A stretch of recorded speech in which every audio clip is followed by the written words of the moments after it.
Continuando então, vamos dar uma olhada na página de persistência, né? Eu alterei a página de persistência do banco agência e agora o gerador de código e as demais páginas de persistência seguirão esse mesmo modelo, tá?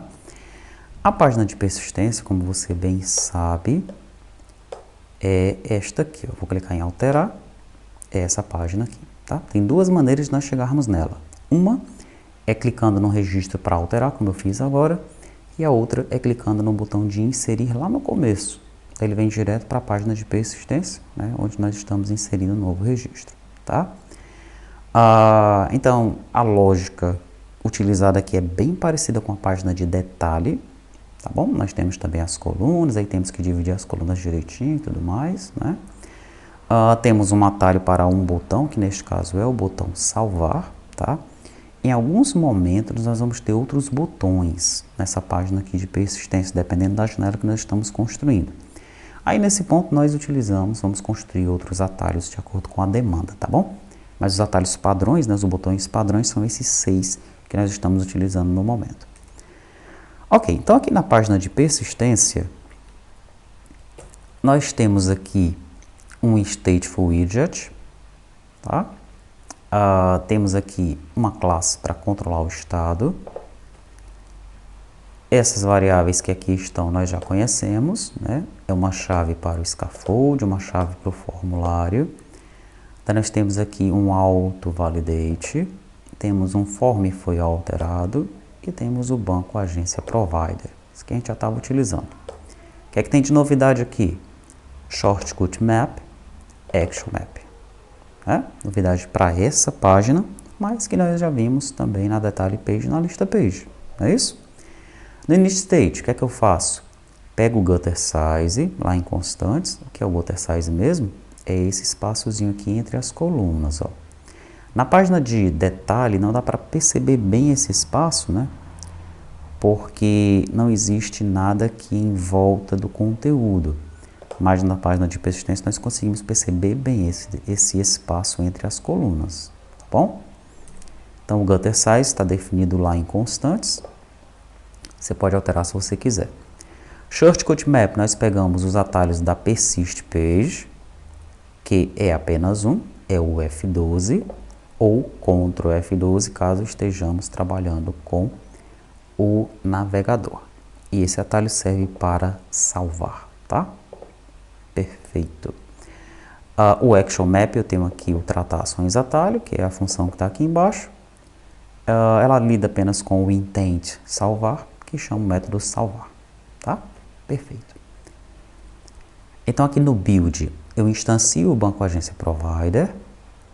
Daí eu crio aqui alguns controllers. A quantidade de controller vai depender dos widgets que necessitam de controllers, né? Neste caso eu tenho um importa banco controller, porque eu tenho um lookup aqui.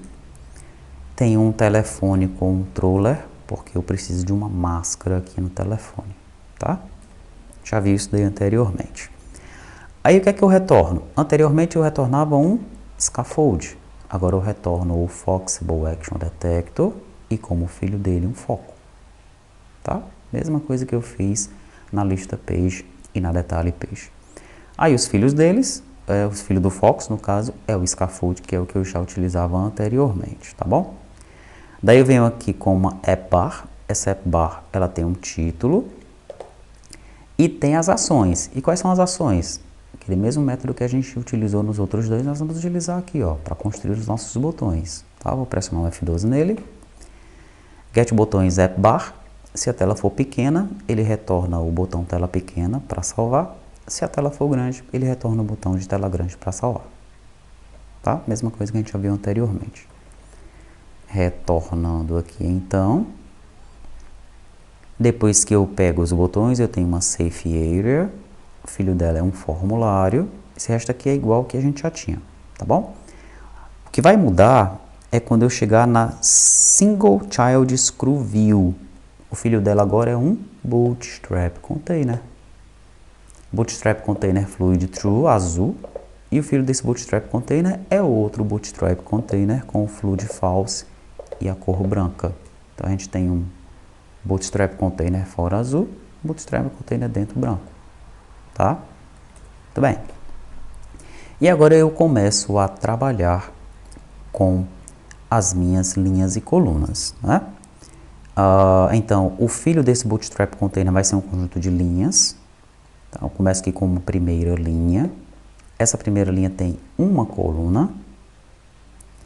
E essa coluna, ela vai ser dividida em duas partes, ó.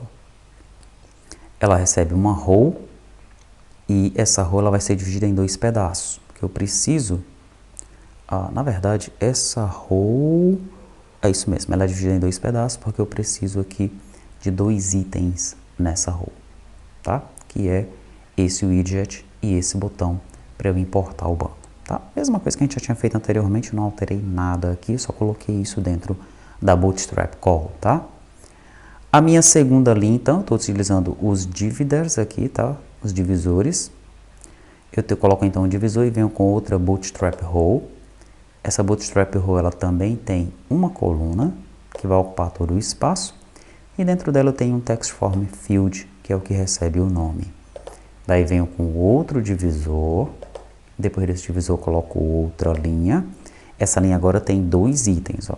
Perceba que minha primeira coluna ela ocupa 8 espaços e a minha segunda coluna ocupa 4 espaços, que são essas duas aqui, ó, tá? Essa aqui ocupando 8 espaços, essa aqui ocupando 4 espaços. E ela é sempre assim, não importa o tamanho da tela. Ela ocupa aqui 8 espaços e aqui ocupa 4 espaços, tá bom? Muito bem. Daí, a minha outra linha, essa sim agora vai depender do tamanho da tela, o que vai acontecer com ela. Se a tela for muito pequena, cada item da coluna ocupa a linha toda, tá? Então, veja que eu tenho telefone, contato e gerente, ó, mas se a tela for muito pequena, cada um deles ocupa uma linha toda. Se a tela for maior, daí eles ocupam uma linha só. Sendo que cada um ocupa 4 espaços da linha, né? 4, 4 e 4, tá? Muito bem. Daí vem aqui a última linha, que é a da observação, ela sempre ocupa a linha toda. Tranquilo? Finalmente, lá embaixo, nós temos um outro item que ocupa a linha toda, que é simplesmente esse texto, indicando que o campo é obrigatório, caso ele tenha um asterisco. Perfeito. Terminou o método build, aí eu tenho o método get botões appbar, que a gente já viu. E aqui eu tenho o método salvar. O método salvar é o mesmo que a gente já utilizava anteriormente, só tirei ele lá do build e trouxe ele para cá, tá? Então ele tenta validar o form, né? Daí ele chama uma diálogo de confirmação. Se a operação for A, ele chama o método alterado provider, se não, ele chama o método inserido provider e fecha a janela. Esse método avisar o usuário form alterado já existia, então não alterou nada aqui, ele apenas permaneceu no seu lugar, tá bom? E é isso, essas foram as alterações realizadas na banco agência persist page, que vai ser duplicada para as demais páginas de persistência e o gerador de código será alterado de acordo, tá? Então veja, né, que, só lembrando, a view util.lib, ela foi dividida numa série de outros arquivos, tá? Então agora nós temos aqui botões, os botões vieram para cá, caixas de diálogo vieram para cá, atalhos desktop e web são os nossos atalhos que nós estamos utilizando, eles nem estavam na view util.lib, é uma coisa nova, já foi criado aqui. Deixa eu ver o que é que tem mais aqui.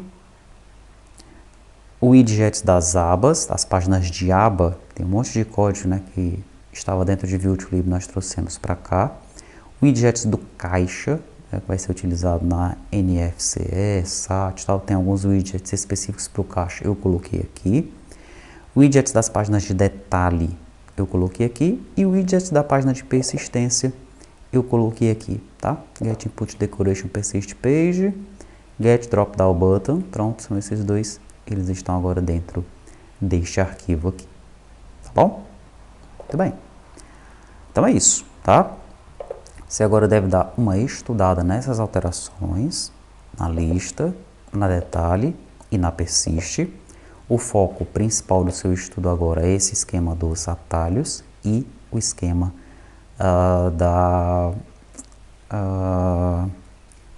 da responsividade, né? Aí eu vou mostrar na próxima videoaula as alterações que o nosso objeto JSON vai sofrer lá no DER, tá? E como é que você deve agora modelar com a tela em mente, né? Você tem que modelar com a tela em mente para você colocar os comentários corretamente na tela, tá? Você tem que ter a tela na sua mente para você colocar esses comentários aqui nas colunas, ó. Tá? Então vai ficar um pouquinho mais complexo de modelar, mas eu vou mostrar como é que isso pode ser facilitado para você na próxima videoaula, tá bom?